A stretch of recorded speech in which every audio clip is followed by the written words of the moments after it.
Hello there, and welcome to 10 tips and tricks about students and apprentices in Mind Over Magic. I did my best to summarize a lot of little things that help you in keeping your students happy and in a direction where they can thrive well. I also talk about the side effects of Tier 2 magic wands in this video also a lot, because I feel like these go hand in hand with the apprenticehood. Now, that being said, let's get on into number one. Students learn magic the fastest.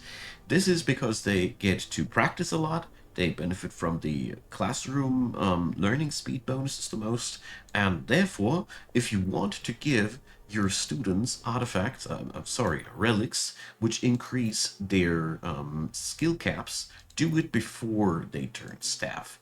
Giving them these artifacts when they are already staff means that they will take a much longer time to reach their highest skill level. I tried it. It's insane how much of a time difference it makes to learning as staff versus learning as student. Number two, whenever you summon a student, check out their mage sheet and check out their stats. Sometimes you really get some damn excellent people, and more often than not you don't. Basically, every student that has an extraordinary high power rating, B and higher, is, well, B can be sometimes enough, but A and higher is really something you should always look at the rest of the stats if it's not something you want to keep. Each school has different stats you want to look for. For example, fire mages want a deep mana pool more than others. Lightning mages definitely want a high speed value, or they're nigh useless. You gotta be looking for the combination of school and stats, obviously, but I cannot recommend enough to keep an eye out for those good students, because these are the ones that you want to turn into staff. I wouldn't recommend to just turn anybody into staff, but just those best of the students that shine out. And as you can see here, for example, this one I picked because of a very high life and power rating. This one I picked because of high speed and power rating as a lightning mage, and so on and so forth. I kept an eye out for something interesting between those, and I can highly recommend to do so as well. This way you get a nice staff, and you know who to give those tier 2 wands and give those apprenticehood levels to. Number 3, the more levels somebody has while graduating, the better the relic becomes. You can increase the maximum level of a student via various ways and means. For one, you can give them a tier 2 wand. As you see there, this increases the base level cap already. Turning them into apprentices multiplies that cap. Turning them into staff multiplies that cap yet again. So altogether, this sums it down to, if you level them more, you get better relics, but you also get to spend way more effort and way more risk. Because the longer a student stays in your school, the more risk there is for them to suffer so many traumata that they don't make it to the graduation. Basically, the higher you set the skill level for your student, the higher the payout, not only in Gnosis shards, because the more they learn, the more Gnosis shards they also produce, but the better the relics. It's all about risk versus reward here at this point. And to give you a tip, what I have learned, whenever students have a lot of negative conviction influences like scars that trigger a lot and such, think about it if you want to give them a high level or if you want to get rid of them. The ones that are stable and happy and have a really high conviction level are the best to keep, to get into those high level caps for high level relics. Number 4, your nature and your shadow apprentices and mages, when they have that tier 2 wand, will have a desire for sunlight and moonlight. The easiest way to fulfill that is just to plaster your entire school building with windows. You might or might not notice, but every single room in this building has at least one window. This makes it so that wherever those folks are doing their thing, they get their light. If you don't do this, you might end up with a deficiency of light. And ironically enough, the Shadow Mages, I would not recommend them to ward or send them too deep into the Underschool at night, because the Underschool is no moonlight. And I have had several of my Shadow Mages almost lose their mind because they were spending too much time downstairs there when they would have been more importantly tanking their moonlight. What also helps with the darkness people, at least, giving them specific schedules that make them active at night, because you can't give everybody a specific schedule.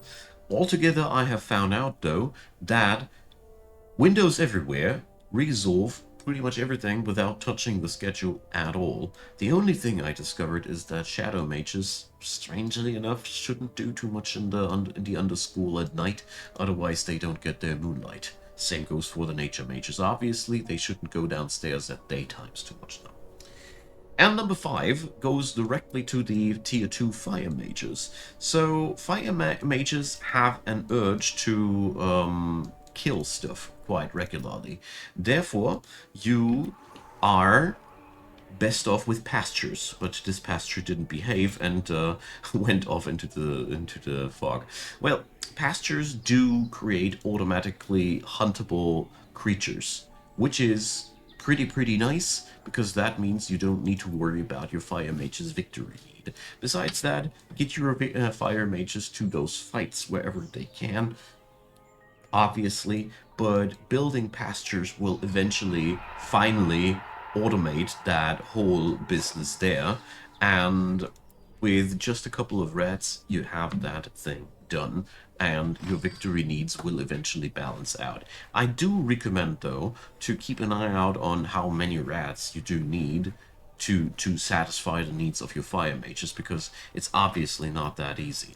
As a last thing, I do have my fire mages always on emergency hunt, so whenever I do need to refresh their victory needs, I just need to tap something outside, put a hunt command on it, and they will satisfy their needs. But ultimately, as soon as your pastures are running, you don't need to micromanage that anymore. It's the same just as with the windows, basically. Number 6, the Commons Room is overpowered. The Commons Room is basically the best thing that you can do for your students. It gives massive bonuses to all your recreational activities, sleeping, dining, and recreating. The only thing that is a wee bit bothersome about it is setting it up, because it has to be a lofted, skewed interior room. So here are a couple of things that you can do. I just double layered a wall like this, and there, and here, to make it interior. I basically cheated the hardest I could with the interior. For the skewing, I just went in here, set up a piece of floor here, and drew the wall up here. There's floors here in between every 2 inches, because whitecaps need 3-on-1 to grow. If this is 2-on-1 inside, they can't grow, and you have a nice padded interior wall like that. This room also, as you see there, can be expanded indefinitely. I could bring in several platforms here to get a ton of student sleeping space. The only thing that's really important is, mind you, to configure these to be just accessible by students, so your staff doesn't accidentally blunder in here, because they won't get any bonuses. Even worse, they'll feel as if they don't sleep, eat, or recreate in a proper room at all. Number 7, multiclassing. So your apprentices can have multiclasses. The thing is, your student can have a side topic on every one of these apprentice machines. So at the air apprentice machine, I could now also get a fire mage in there, and now I would have a crossover class. Probably you already know all that. I just wanted to introduce it because I gotta say, it took me a while to find it out when I was just starting on out, and I want to make sure you know your potentials. But what I actually want to talk about with the multiclassing is a few things. First up, if you just combine the same element with itself, you get the best ultimate casters out there. Obviously, a tier 2 wand and a mono apprenticehood will give you access to those best ultimates. Therefore, if you want those ultimates, go that way. I just want to point out, eventually you might need to attune a relic to them, which increases their power level. Just keep an eye out and calculate beforehand if you get where you want to get, if you won't go for a single apprenticeship. The crossover classes, on the other hand, have really, really interesting side effects, and most importantly, they gain access to the spells of the other element as well. So, for example, Gibraltar has nature and lightning spells available. If you attune to these cross-class dual mages, now relics that give them more skill cap, this is really where you can go places. Long story short, I would recommend to go mono path early on because you want high skill levels and these guys are really good at combat, and the cross-classing pays off more and more the more relics you have, which increase the maximum skill cap, because the clear downside of the cross-classing is that you lose skill points. As you see here, Brizada has lost entirely her skill to use air and dark. So that's one downside. They lose jobs that they can do. But also, they have a way harder time to achieve the spells on the higher ends. As you can see here, Brizada will never be able to get deeper into that branch, and she is locked out of her own ultimate there. Long story short, cross-classing doesn't give you the highest spells, but really fancy special abilities. So this one here spreads buffs when buffed herself, and lots of other funny things you can do there. Whereas the mono elements are really good at ultimate casting, and the neighbors are really basically here when you go this. For example, fire with earth or lightning would result in higher cross-classing, so this is where you can go for powerful mages. And last but not least, you can also go for extra relic slots, which is also a very, very interesting alternative. Long story short, multi-classing is a very deep thing, and the easiest way is to go mono, and when you have more options with relics, cross-classing becomes more and more interesting with different elements. But the big upside, or the big advantage, is that in combat scenarios you have so much more weaknesses to cover when you have cross-class mages. That's one thing that I really, really enjoyed. Number 8, gifted students. So at the student summoner we can also hire gifted students. These come with an additional relic slot. I would recommend to do that only if you have either a massive hoard of Gnosis shards and or some relics which allow you to specify what kind of race you get. Because I don't know where to find it here. Well, there's convocation skills. Let's see if we can find it there. So here, while displayed on a plinth, you have a vivified convocation. These abilities are, in my humble opinion, basically a must-have if I want to work with gifted students without wasting a ton of Gnosis shards. If they are displayed on a plinth, they allow you to summon only a specific race, which means some elements are just favoring specific races so much. Like Wolfkin, I don't know who is supposed to make a better lightning mage. Maybe a Raven cultist can do, but in short, since the gifted students cost so many Gnosis shards, I would recommend to see this more as a late game thing. You can use your Gnosis shards usually a lot better elsewhere, but I'm not the one to tell you what to do or what to not to do. I just want to point out that the gamble here is quite high, and the more you can influence the gamble beforehand, the better. Number 9, have always some students. The thing is, 3 students are for me, for my personal playstyle, the minimum amount that I try to have always in my school, for several reasons. First up, we always want to have an income of Gnosis shards, and that is only happening when we when we train mages. That's the best way to gain these. The other thing is while hiring new students, we constantly have a new influx of people that we can filter out for more and better staff. That's another advantage that we can take. And last but not least, there are also a couple of tasks that only the students can do. For example, beast care can only be done by students. It's a very, very important task.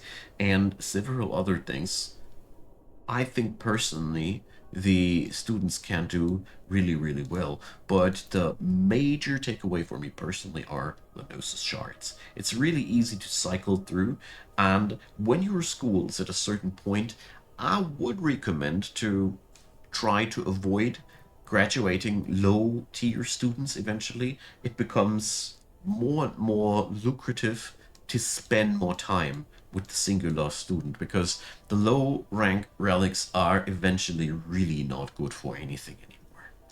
Once you reach a certain point in the game, between day 70 to 100, you will notice that these items are becoming more and more worthless. And therefore, the longer you play, invest more and more time into your students, invest as much time as you can always, just don't bite off more than you can chew. And number 10, XP grinding and relic grinding. So the thing is, for apprentices to be turned into staff or graduating, you do need quite a lot of XP. Not so much if you don't give the students a no tier 2 wands. So I personally love to put basic students with tier 1 ones into apprenticehood if I just want to get rid of them fast. But if I have those ones where I want to produce a good artifact or a good new staff member, I really like to work on these. So ideally, you can check on out with these guys their trials. These are when you have a tier 2 wand and a tier 3 wand, here you have several extra fields. These are excellent sources of XP to get those levels down fast. They're basically like little quests that somebody spawns with, and they're very, very well worth the effort, especially the ones that come with the higher tier wands. They yield lots of XP and make the leveling process a lot faster.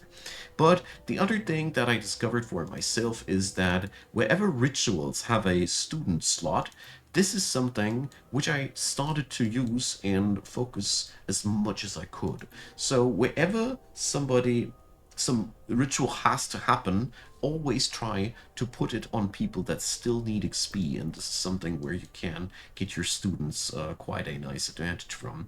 And obviously, when they have learned all their magic abilities, their classes will yield XP. So going to classes is still very important.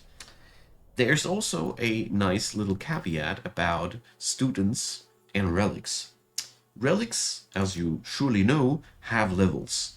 A leveled out relic can be crushed for way more Gnosis shards at the pulverizer than an unleveled relic. So, relics that you don't want to have can be just power leveled by your students and then be destroyed at the pulverizer for a big, fat Gnosis shard payout with almost no extra effort besides giving the student a little time in the attunement hall and some micromanagement.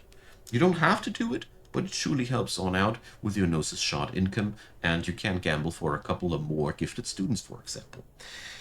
The XP grinding part is really one of the worst. The higher the level, the higher the requirements. So think about it wisely if you can get it done. And if you really want somebody who's making trouble to be on your school for a long period of time. Because always keep in mind, you can only graduate when somebody is fully learned out. So if there's somebody you don't like or you can't handle well, this might turn into a disadvantage, and this is something that's really important to note. But well, in a very last ditch effort, you can always dismiss them at the ritual sigil. So it's bad for the school, but sometimes it's better to toss somebody out before they toss you down into misery.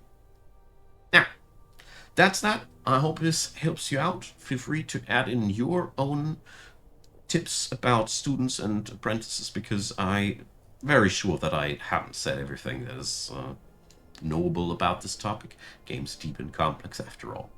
Leave a like, leave a subscribe, and obviously I would enjoy if you'd feel like supporting my channel. I want to say thanks to all of you who do, but most importantly, I want to say thanks for watching this video to you, and I hope you have a great day. Bye bye.